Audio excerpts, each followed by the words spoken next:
Hello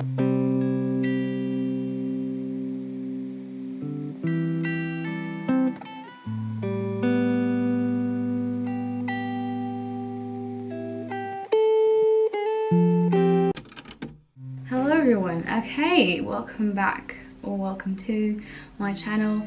If you don't know, my name's Jamie and I'm on my minor abroad, or I'm studying abroad in England for the first time, of course, but also it's my first time living not in my parents' home, and my first time in England actually, and my first time staying at a different university. Everything's really new for me and it's been a great adventure trying to figure everything out.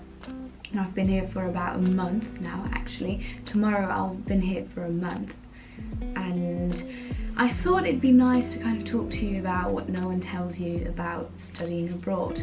Because everybody says, oh, it's great, it's lovely, you'll have the best time. And I'm here to tell you that that's true in some aspects, but it's definitely not the entire truth.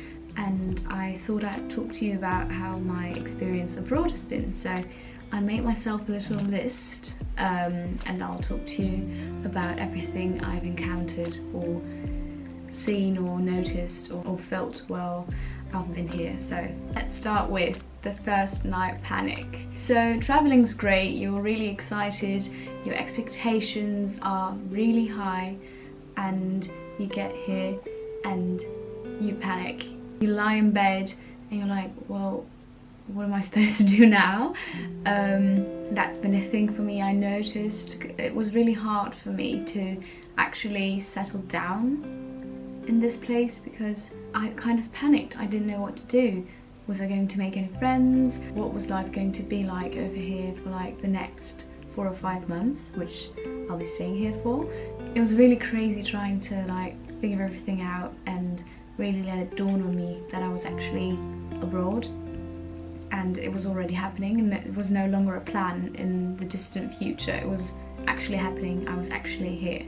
So that panic kind of settled in the first night. The honeymoon phase. When you get here, everything, for the first day or so, everything's great. Everything's new, everything's exciting. You have to get a whole bunch of stuff. You have to settle in, you have to unpack. It's great, everybody's lovely. You meet a lot of new people. Everybody wants to be your friend. And it's great. But the crash that comes after is actually kind of difficult to live with, experience, because those friends you make are not going to be the people you spend your entire time with abroad. It's like the first year of a new college or a new year. Everybody makes friends so quickly, but by the end of the year no one's actually friends with those people anymore. The honeymoon phase goes by so quickly and it all seems great, but the crash that comes after, that's really something I struggle with. A new currency. Okay, so back home where I live in the Netherlands, we have the euro. Over here in the UK, in England, we have the pound, and I still haven't quite figured out how it all works. I barely had any physical money. Yeah, I don't really get any physical money. I only have had like a few pennies. I think that's what they're called, a few pennies. No, pence, cent. See, this is what I mean. I still don't know how the currency over here works, and I do know that it's more expensive than the euro. So everything seems really cheap, but when I look at my bank account, I'm like, whoa, okay, so that was actually really expensive. So that's something I've had to get used to. Nothing is ever how you imagined it, and you've probably over-romanticized your time here before actually coming here.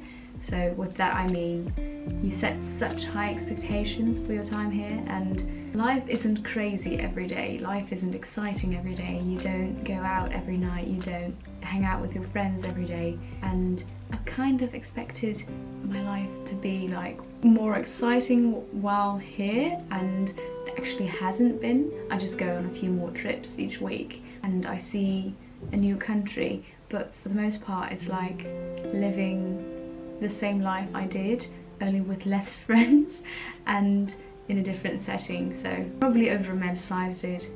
Also the country. I expected a whole different thing, but that's something to talk about in culture shock, because yeah, let's just go over into culture shock. I didn't expect to experience any culture shock because I thought, well, Britain or England must not be so different from the Netherlands, but it's actually very different, and that's what kind of made it difficult to settle down, I guess, because I thought I knew what was coming, and let me tell you, I've had to sit back and actually think to myself, okay, quite a few times while I've been here. The people are very different, the setting is very different, the city where I'm at is very different than I'd imagined it to be.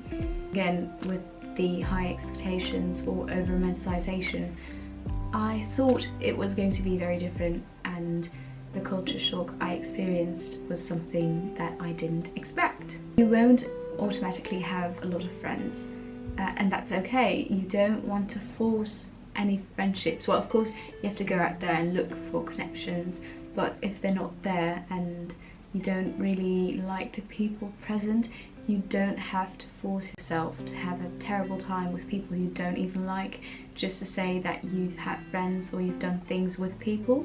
I'm an introverted extrovert or extroverted introvert, I'm an omnivert, whatever you want to call it. I can be pretty much by myself all day and have the best time. And I don't mind being alone. I actually like being alone because my own presence is enough for me sometimes, and I really like being social and doing things with people, but I also really like being alone. And I don't mind going to the store alone, I don't mind walking to school alone, I don't mind sitting in my room watching videos at night alone. Of course I like going out, of course I like going to a museum, to the movies, to a new city, but I don't have to do it every night, and I don't want to do it with people that I don't really like but have to kind of force myself to enjoy the time with because we're all here and why not. So I've kind of let that go by now. I've kind of said, okay, well, if I don't want to go, I'm not going. Sometimes I force myself to actually go somewhere because I know that I'll have a good time once I'm there, but when it's like you probably won't even enjoy yourself, why even go? I don't force myself to go anymore, and it has been great. Homesickness. Okay, so if you'd asked me beforehand, will you experience any homesickness? I would have said no, probably I won't, because I can call my parents, I can call back home, I can still keep in contact quite easily, and all of that is true. I still call my parents basically every day because I like chatting to them. I call my friends a lot, I hang out with my friends online, watch a movie, whatever. But I have noticed that homesickness has hit me in ways that I would never have expected. At night, especially the first few weeks, I really wanted to go home, and that wasn't because I was having such a terrible time here, but it was mostly because everything was so new and it was a lot at once. I really wanted to go home, and if you'd asked me beforehand, will you go home during, I would have said no, never. I really want to stay and experience every minute there. But again, that was with my way too high expectations of the place and the romanticisation of the place here. But now I've already booked a ticket back home to go back home for a week and a half about during Easter to spend time with my family. My friends are coming to visit, my parents are coming to visit. I'm meeting friends from school who are also abroad and in England, and they are coming to visit me, and it's kind of what's been keeping me excited about being here, because I could get to show this place to my friends from back home and my parents and my family, and I get to see my family when I go home. And yeah, I'm quite attached to the friends I have back home and my family, so I do miss them a lot, and the online contact just isn't enough for me. So yes, homesickness has been something I've been dealing with, but it's no longer really present because I know that they're coming to visit me, and I make myself a lot busier, but I'll talk about keeping yourself busy like in a few moments. But that's what's been really helping me to not feel as lost as I have in the first few weeks. So a whole different pattern of life, or a schedule of life. Back home, I was used to waking up really early, like 5:30. I would go to bed by like 9, and I would sleep the whole night through, like a normal person. And I would eat lunch at 12, I would eat dinner at 5, and that was it. Over here I have not slept through the entire night at once because I live with a lot of different people, again with culture shock. Back home it's really normal to be like quiet at home, even in student accommodation I've been. Like, people respect that, you talk to each other at least about it, but over here people are like, they don't really care, but it's fine, they also live here, they get to do that. But I have not slept through the night at least once, and that has made me take naps throughout the day like I've never done before because it's quiet around here during the day. So I eat lunch at 3 p.m. and I eat dinner at 7 or 6, which it sounds like weird, why do you even say this, but it's weird for me because my whole pattern of life has shifted a bit, you know, schedule, my internal clock has changed, everything's changed because of this new place I'm at. So maybe you'll experience that too once you go abroad, because I think that's why you're watching this video. You'll become so much more self-reliant. I've been a pretty self-reliant person. I can cook, I can clean, got this thing down basically, but once I got here it was not exactly the way as I'd expected, as I said, with the expectations, but the way I've become so much more self-reliant has been insane. Like, I'm my own person right now. I live on my own clock. I make my own decisions. If I want to do something, if I don't want to do something, my parents aren't here, they're literally overseas, and I get to decide everything for myself, and that freedom has been really nice actually, because I'm my own person over here, and that's something for me. It's my first time living on my own, so that's my experience here. But didn't really prepare you for this. They didn't really, at least for me, my school didn't really prepare me for anything like how you have to live on your own, how you have to do certain things, take care of certain things. You'll have to figure it out all on your own, and that little adventure has been quite a thing, quite a road to take, but I'm pretty proud of where I've gotten so far, and I think I'll only grow while I'm here, so that's something I've experienced. Packing. So when you're packing, make a list, check it 15 times, and if you've done that, you'll probably end up forgetting a few things. You will not escape it. You will forget certain things, and that's why it's nice if some people come to visit you, they can bring you stuff which you forgot. You can just buy them, but it's nice to have things of your own, you know, from back home. So you'll end up forgetting a lot of things, but you'll also end up overpacking on a lot of things. You don't need as much as you think you need, but also the things you do need, you'll end up forgetting. It's a whole thing. You'll experience it once you get here, but they don't even tell you this. They don't even prepare you what to pack. At least me, they didn't. And you can tell. I was kind of amazed by how much I forgot / overpacked. So food. Okay, I'll never know how much you actually end up missing your food or things from back home. I haven't even had certain things back home in like the last year or so, and currently when I think about them, they are the only things I can think about, and I really want them because I can't have them.